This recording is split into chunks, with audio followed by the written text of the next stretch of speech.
Hello everyone, welcome back to our YouTube channel Roshan Sir Study Point. Today I will explain you class Hornbill book की poem number 2, The Labrador Top by Ted Hughes. Mainly इस poem में जो हमें बताई गई है laburnum tree के बारे में बताया गया है और एक गोल्ड फिंच बर्ड के बारे में बताया गया है. तो स्टोरी पोएम के स्टार्टिंग में हम देखेंगे कि जो पोएट होते हैं वो हमें बताते हैं कि जो लेबनम ट्री है वो इतनी ज़्यादा शांत है कि उसको देख के लगता है कि पोएट उस ट्री के बारे में बताते हुए ये भी बताते हैं कि जो ट्री है वो पॉइजनस है, उसकी जो उस ट्री की जो सीड्स और लीव्स है वो पॉइजनस होती है. फिर जो हमें बताते हैं वो टाइमिंग बताते हैं. स्प्रिंग का सीज़न है, जो पेड़ है उसकी जो लीव्स है वो येलो हो चुकी है, पत्तियां नीचे गिर रही है, टहनियाँ हल्की फुल्की सूख चुकी है. वो सितंबर के हमें स्प्रिंग सीज़न के बारे में बताते हैं, आफ्टरनून के बारे में. फिर पोएट हमें बताते हैं उस ट्री में कोई भी मूवमेंट नहीं है. बट जब पोएट देखते हैं कि वहीं कुछ टाइम बाद जो है एक बर्ड उड़ के आती है जो कि गोल्ड फिंच बर्ड होती है.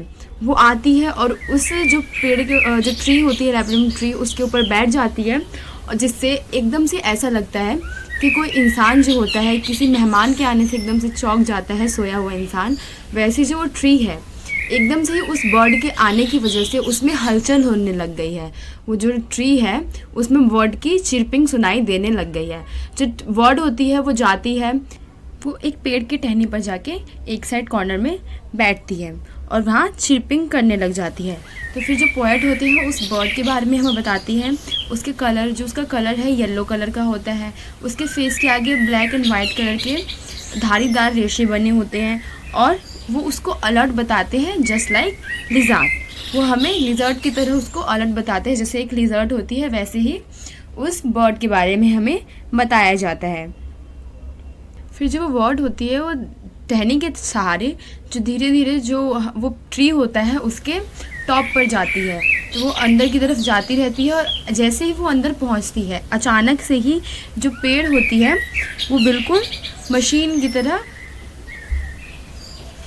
स्टार्ट हो जाती है. जिससे जो पोएट होते हैं वो हमें बताना चाहते हैं कि जो बर्ड है वो एक तरीके से ट्री के लिए मशीन का काम करती है, एक इंजन का काम करती है. जैसे एक ट्रेन होती है वो इंजन की वजह से ही चलती है, वैसे ही जो ट्री होती है तो जैसे ही वो बर्ड उस ट्री पर आती है उस मशीन में मूवमेंट होने लग जाती है, उस ट्री में मूवमेंट होती है, जिस वजह से जो आसपास के लोग होते हैं जिनका ध्यान उसकी तरफ जाता है और ट्री एकदम से शांत खड़ी नहीं रहती है. तो इससे वो हमें एग्जाम्पल देते हैं. फिर जैसे ही वो अंदर जाती है तो वो हमें बताते हैं पोएट कि ऐसा हो सकता है कि उसके अंदर उसका नेस्ट है और वहाँ पर उसके बहुत सारे बच्चे हैं जो अपनी मॉम को देखकर काफ़ी ज़्यादा खुश हो गए हैं और वो बर्ड आई है और जो उसके जो बच्चे हैं वो उसको देख के काफ़ी ज़्यादा खुश है. वो खुश है कि उनकी मॉम जो है वो आ चुकी है, वो उनके लिए खाना लेकर आई है, जिस वजह से वो बहुत ज़्यादा शोर कर रहे हैं. और काफ़ी जो ट्री है अब वो एकदम साइलेंट नहीं रह गई है, अब वहाँ पे बहुत ज़्यादा हलचल हो रही है. पोएट हमें इसके बारे में बताते हैं. फिर थोड़ी देर बाद जो गोल्डफिंच बर्ड होती है वो बाहर की तरफ आना स्टार्ट करती है और आके फिर उसी टहनी पे जाके बैठ जाती है, उसी टहनी की डीफ पे जाके बैठ जाती है जहाँ वो स्टार्टिंग में बैठी थी. और फिर वो अपने बच्चों की तरफ दोबारा से देखती है, शायद वो उनको किसी तरीके का इशारा कर रही है. पोएट हमें ये भी बताते हैं कि वो उसके जो बच्चे हैं उसको पहचान जाए और ये भी देखे कि अब उनके मॉम का जो है वो जानने का टाइम आ चुका है, उनकी मॉम जा रही है तो उनको अब शांत हो जाना चाहिए. उनकी मॉम फिर थोड़ी देर बाद आएंगी उनके लिए खाना लेके. जो गोल्डफिंच बर्ड है वो किसी तरह का मिस्टीरियस साउंड भी निकालती है, जिससे शायद वो अपने बच्चों को ये बोलना चाहती है कि अब नॉइस करना बंद कर दो. और उसके बाद जो बर्ड होती है वो खुले आसमान में जाके उड़ने लग जाती है. और यहीं पे आपकी जो ये पोएम है उसकी एंडिंग हो जाती है.